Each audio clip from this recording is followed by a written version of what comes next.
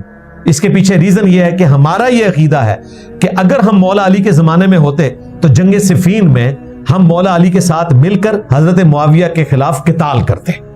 یہ امام حنیفہ فرما رہے ہیں، اور یہ کہہ رہے ہیں انجینئر صاحب پہ ہم 295A کٹوائیں گے، انہوں نے توہین کر دیا ہے، اور کہتے ہیں کہ جی انجینئر صاحب اس زمانے میں تو ہے ہی نہیں ہے، تو پھر اس طرح کی باتیں کیوں کر رہے ہیں؟ بھائی یہ سمجھانے کے لیے بات کی جاتی ہے۔ آپ تو نعتیں لکھتے ہیں اس زمانے میں ہوتا تو قدموں سے لپٹتا، تو یہ کرتا تو وہ کرتا، تو یہ ہم نے اس زمانے کی بات کی ہے۔ اس زمانے پہ ہوتے تو پھر ہم بھی پھر صحابی تو ہوتے نا کم از کم، اور آپ 1300-1400 سال بعد ہمارے بارے میں بول بھی نہیں سکتے تھے، پھر ہم نے تو یہ بھی ہونا تھا نا، ہمارا مرتبہ تو پھر بہت اعلیٰ ہونا تھا الحمدللہ، یا ایٹ لیسٹ تابعی ہوتے مولا علی کے ساتھیوں میں ہوتے۔ تو یہ بات امام حنیفہ نے خود لکھی ہے، اور ان کا مفتی عبد الواحد قریشی جو ہے نا وہ ایڈیٹر ہو گیا جب اس کو یہ پیش کیا گیا حوالہ۔ تو یہ دیوبندیوں اور بریلویوں کے لیے مشترکہ حوالہ ہے۔ دوسرا ریفرنس عمدۃ القاری صحیح بخاری کی شرح، علامہ بدر الدین عینی اور ابن حجر اسقلانی، یہ دونوں ایک زمانے میں ہیں۔ ابن حجر اسقلانی نے فتح الباری لکھی، عمدۃ القاری لکھی علامہ بدر الدین عینی نے۔ انہوں نے جو حدیث ہے نا 7083 کہ جب ایک مسلمان دوسرے پہ تلوار سونت لے تو دونوں جہنمی ہیں، تو صحابہ کرام نے پوچھا یا رسول اللہ جو قتل ہو گیا وہ کیوں جہنمی ہے؟ قاتل تو جہنمی ہے۔ تو آپ علیہ السلام نے فرمایا اس نے بھی تو اپنے بھائی کے قتل کا ارادہ کیا تھا۔ اچھا اندازہ کریں اس روایت کے تحت یہ لوگ کہتے ہیں کہ جی سیدنا علی رضی اللہ تعالیٰ عنہ کا ساتھ بعض لوگوں نے نہیں دیا تھا اسی روایت کی بنیاد پہ، تو ان کی اجتہادی غلطی تھی۔ یہ تو اس صورت میں ہے جب کوئی خاندانی تعصب کی وجہ سے، کوئی لسانی تعصب کی وجہ سے ایک دوسرے کو قتل کرے۔ جہاں پہ سورۃ الحجرات کا حکم آپ نے پورا کرنا ہے کہ باغی گروہ کے خلاف لڑنا ہے، وہ تو قرآن کا حکم پورا کریں گے نا۔ حضرت ابو بکر رضی اللہ تعالیٰ عنہ کو احادیث کا زیادہ فہم تھا یا مولا علی کو زیادہ فہم تھا؟ ان کے سامنے تو آیت بھی تھی، بلکہ مجموع الزوائد میں المستدرک للحاکم میں یہ روایت موجود ہے۔ آخری وقت میں عبداللہ ابن عمر کہتے تھے مجھے پوری زندگی نماز روزہ چھوڑنے پہ کوئی غم نہیں، میں نے کبھی نہیں چھوڑا سوائے ایک غم کے کہ میں نے مولا علی کے ساتھ مل کر فیعۃ الباغیہ یعنی باغی جماعت کے خلاف قتال نہیں کیا۔ یہ مجھے اس وقت کرنا چاہیے تھا، مجھے نیوٹرل نہیں ہونا چاہیے تھا، اور اس وقت اگر یہ مولا علی کا ساتھ دیتے تو دوبارہ سے خلافت محفوظہ ابو بکر عمر کی واپس آ جاتی رضی اللہ عنہما علیہم السلام۔ تو دیکھیں عمدۃ القاری میں بدر الدین عینی اسی حدیث کے کانٹیکسٹ میں 7083 لکھتے ہیں، ورڈ بائی ورڈ پڑھنے لگا ہوں، یہ میں نے اپنے ریسرچ پیپر میں بھی ڈالی ہوئی ہے۔ وہ کہتے ہیں امام کرمانی رحمہ اللہ نے کہا کہ سیدنا علی اور حضرت معاویہ دونوں ہی مجتہد تھے، زیادہ سے زیادہ یہ ہے کہ حضرت معاویہ کو اجتہاد میں خطا لاحق ہوئی، ان کو 1 اجر ملے گا جبکہ سیدنا علی کو 2 اجر ملیں گے۔ اس دعوے پر پھر امام بدر الدین عینی امام کرمانی کو جواب دیتے ہیں کہ یہ آپ کیا بات کر رہے ہیں کہ حضرت معاویہ کو 1 اجر ملے گا اور مولا علی کو 2؟